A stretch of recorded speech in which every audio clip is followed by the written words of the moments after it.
Sa unang pagbasa, mura sa tagmatingala, gusto sa Ginoo nga magkahiusa ang tanang katawhan.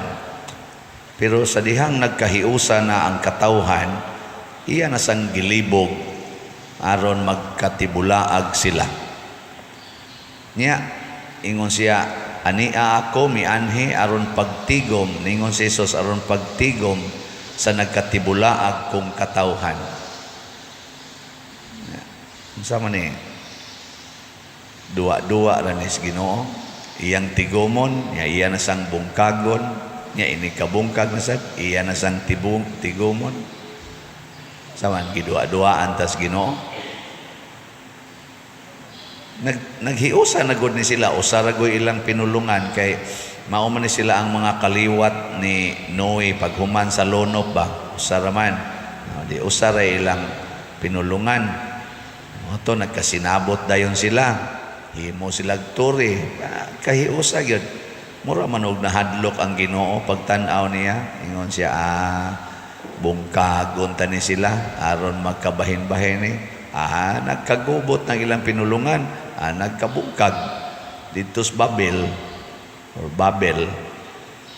Yang saman gidua-duaan tas Ginoo, unsa man gyud mensahe sa Ginoo, magkahiusa ta o magkatibulaag? Sure mo ha? Klaro na, magkahiusa ta o magkatibulaag? Ngano maning nagkatibulaag, iya manggi nagkahiusa, iya manggibungkag. Dunay duha ka hinungdan or duha ka hinungdan, duha ka klase sa panaghiusa di ay. Naay panaghiusa aron mo sunod sa Ginoo, naasay nagkahiusa aron mo sunod sa kaugalingong gusto. Gitawag na tog tawhanon nga gusto. So kung magkahiusa ta aron pagtuman sa atong tawhanong gusto, di mo sugot ang Ginoo na. Pero magkahiusa ta aron pagsunod sa iyang kabubuton, kana gusto na niya. Nya unsa may kabubuton sa Ginoo? Matod pa dito sa katubang pagkahubas na tubig. Abisa katong pagsugod pa niya paghimos tao, unsa may kabubuton sa Ginoo? Ingin siya, lukpa ninyo ang tibuok kalibutan. Sanay kamo, panganak mo daghan. Nya kay iya man tong gipangpatay kay mga buangon na kay tanan. Pagka abot na sad ni Noe ang iyang pamilya, iya sang giingnan, panganak kamog daghan, lukpa ninyo ang tibuok kalibutan sa inyong mga liwat. Nya karon kay ang mga tawo siya, di na ta mo lakaw, kapoy kay lakaw sa tibuok kalibutan, anhin na lang ta dinhi maghiusa. Dili na sila mosunod sa planos Ginoo nga lukpa ang tibuok kalibutan. Nisupak na, wa na mosugot ang Ginoo. Pero gud anang moingon ka, ingnon karon pananglitan, okay na ka og mamatay? Ngay kano lingi ay mong tupad ina, okay na karon og mamatay? Sige. Tanawa, di ba ang common yung tubag, ayaw sa oy, ngano man gagmay pa akong mga anak. Nya kung gagmay ug dagko na sa mga anak, wa pa in taon mas stable akong mga anak. Di ba mo na isunod? Nya og mas stable na ang akong mga apo, wa pa kit in taon gagmay pa. Daghan kay tagpasangil. Ngawita na magmisa kog patay, misa ko na yan, pila edad ani 92 pader. Nako angayan na ning patyon sa dili pa pader. Okay, sa mga angayang patyon kanang 59, kaya ako 59 man ko. Siya nga, di sad pader. Naka, sige, kana na lang 10 anyos, ayaw sad pader. Kana bitang, di taganahang mubiya, ba gusto kita nga atong i-preserve. Mao na naigiingos Ginoo, ang maningkamot, pagluwas sa iyang kinabuhi, mawad-an niini. Mao na, mo na meaning, nga di mo sugot ang Ginoo nga kita na maoy mag-preserve sa atong kinabuhi kay di man tatag-iya ani. Una kinahanglan gyud andam gyud tang mosunod sa kabubutos Ginoo. Sa may kabubutos Ginoo in relation to life, kinahanglan andam kang magpakamatay tungod og alang sa Ginoo. Nya unsa man pagpakamatay tungod og alang sa Ginoo? Matod pa diri niya ni Kristo, biyai ang imong kaugalingon. Deny yourself. Wala siya. So good karon, ayaw na gyud huna-hunaa ang imong kaugalingong kaayuhan. Unsa may atong huna-hunaon? Ang kaayuhan anang imong tupad. Matod pa niya, love others as yourself. Sige, lingi ay mong tupad. Inasugod karon ang imo ng kaayuhan ang akong paningkamutan. Agi ka na rin. Ingna ka na. Nasugod ron ang imo na yung kaayuhan. Ana. O niya ron kung masakit ng imong isig katao, unsa may imong buhaton. Matod pa ni Kristo, atimana ang mga masakiton. O niya kung ang nasakit, ang imong silingan, nga kanhi kabit sa imong bana. Ansaman, atimanon o tiwasan? Mga buangon mo, inyong tiwasan. Mao na, atong kabuang.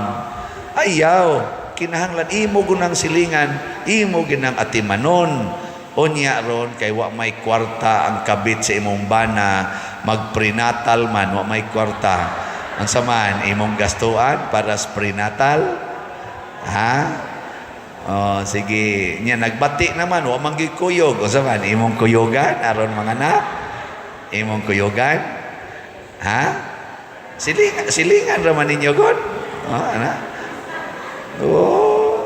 Mga anong siya, mayroon mamatay na pa rin. Awa na, ang imo ng kaugalingong kaayuhan, ang imong gihuna-huna, di mo sugot ang Ginoo, anak. Maunanay hinungdan nga iya natang bungkagon. Tanawa ng mga ginikanan nga nagsigi, mga selfish kay nga ginikanan ba? Siging pangasaba sa mga anak, sigig yung pugos sa mga anak nga mosunod nila. Tanawa di ba ini kadagkos mga anak, biyaan ginas mga anak.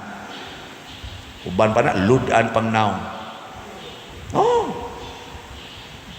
Kamo, mga tiwasono naman sa mugnaw. Kahibaw mo wagi siguro inyo rin ng pamilya ng mga anak kusog na kayo musukol sa ginikanan. Mo dapat pag yun, manamparos gud usahay.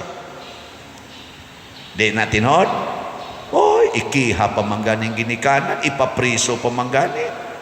Nga naman, kay wa man ka muhatag sa imong gugma ngadto sa imong anak. Atis tingi imong anak, ay gyud kasabi, atiman na lang. Ay gyud kasabi. Nya og sakit na gyud kayo, hilak lang. Nya sige hila gyud atiman. Ang sawa mahitabo, ingka mas spoiled pa der. Mas spoiled, maway buot. Sakto dili. Tubag. Mas spoiled? Mayo. Sato pa ang Ginoo sayop day ang gingon. Nahigugmaa gyud ang inyong mga anak ug ayaw palaguta. Sayop day na. Ang dakong sayop di na mas spoiled ang mga anak ug imo na siyang higugmaon. Maon sa man matakdan sa imong paghigugma. Kamaosan nang mohigugma nimo. Matakdan ba? Kanang mga anak natakdan ginas ginikanan. Naong palang daanan ng inyong mga anak, natakdan na ninyo. Naong palang hastang height. Nabi nako, padir nga nung mubo man ko kayo, nako imong mama, isa mubo, imong papa, mubo, mao na imong height. Matakdan, height palang matakdan, naong palang matakdan, hastang gud tingog ana. Imong tingog, mutakod na si imong mga anak unsa na kag imong higugmaon, di ka na matakdan sa imong gugma, niya ang gugma mas spoiled ay. unsa may makapaspoiled sa bata, kanang bisan unsay iyang pangayoon imong ihatag kay nahigugma ka, nga bisag mangayo na siyang makadaot niya sama anang mga gadgets, cellphone. Ang bata nga 2 anyos mukabot-kabot sa cellphone, mo diara day cellphone day, o sige ana. Wa na ka mahigugma niya, gitagaan nimo gadgets nga makabuang niya, gitagaan nimo gadgets nga mo hatag niya graduation, nahigugma day ka ana. Tubag.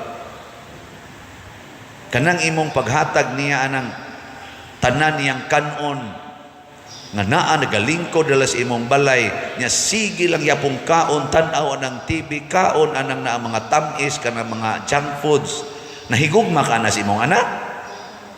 Wow, gipatay na nimo imong anak. Hilom lagi mo. Ikaw niya pa rin, saon man na, nga mukha kong mag-junk foods, ayaw palit. O sa may kanon niya, di siya kang palit. Ikaw niya, na-addict ng nas TV, ipaligya ang TV. Total gamay pa man ang bataa. Pero dako na, amusokol na nimo, imong kuha ang TV. Makig-away na pero kanang 2 anyos, kanang 3 anyos, kuha ang TV, kisi-kisi na, hilak na, sabdi lang. Nailag kasabi, adang tanag usa ka, oras to na, gaduwa na nas kutsilyo, ang iyan na sang tudlo mo isigihan niya ka na, abis. Nanong imo masanang gibutang ang kutsilyo, diya dool sa mga makabot sa bata, nahigugma day ka na, takuin ang mga kutsilyo, aron ang pusporo mo yung duwaan.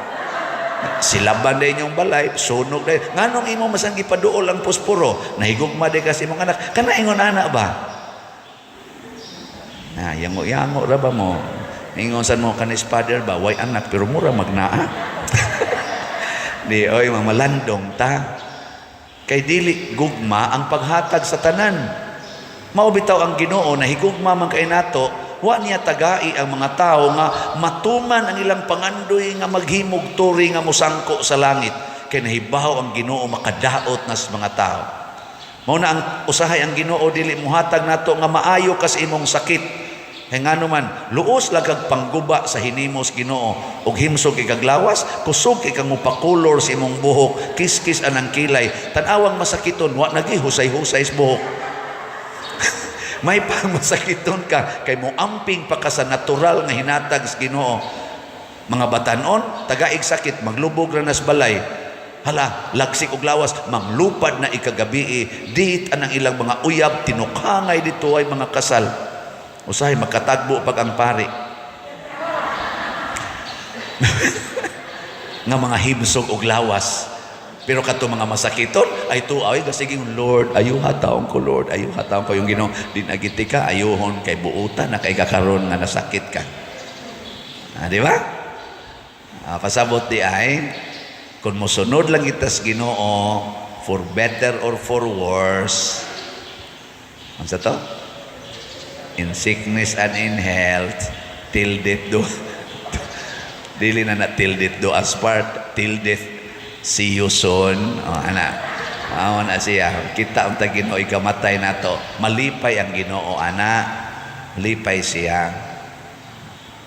Karon sugod karon unsay makadaot sa imong kinabuhi, biyae ibaligya nya, mahalin mo na sa sunod, ipalit og slot. Kana, pastil lang lindo talaga sa mahita mo. Kung ang imong gadget na yabag na kaana, kana imong cellphone, hapit na ka di matok, ibaligya ragon na, ikahalin, ipalit ragon nag slot sa atong SBF daghan kay kagrasyang madawat. Tanawa, di ba mo dayon mo kusmo sinyong naw, nasa na, slot na sa so salamat sa ato mga kaigsuonan nga sigpalit og slot nga tunghalin as of yesterday ni abot na og 3,181 ka slots. Pakpak. Maoning mga tawhana ang kandidato sa langit. Maoning mga tawhana ang nagpakita kaning namalit og slot ba.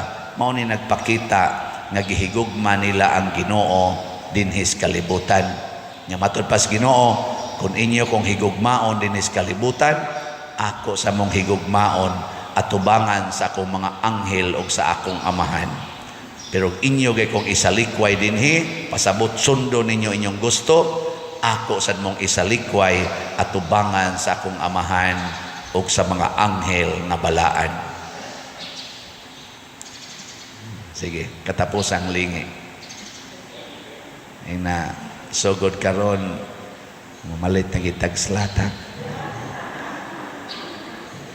Ibaligya na ng imong motor, imong balay, niya ipalit og slot, niya paglakaw-lakaw na lang na gasunod sa Ginoo aron magkatibulaag tas tibok kalibutan ug masangyaw ang maayong balita.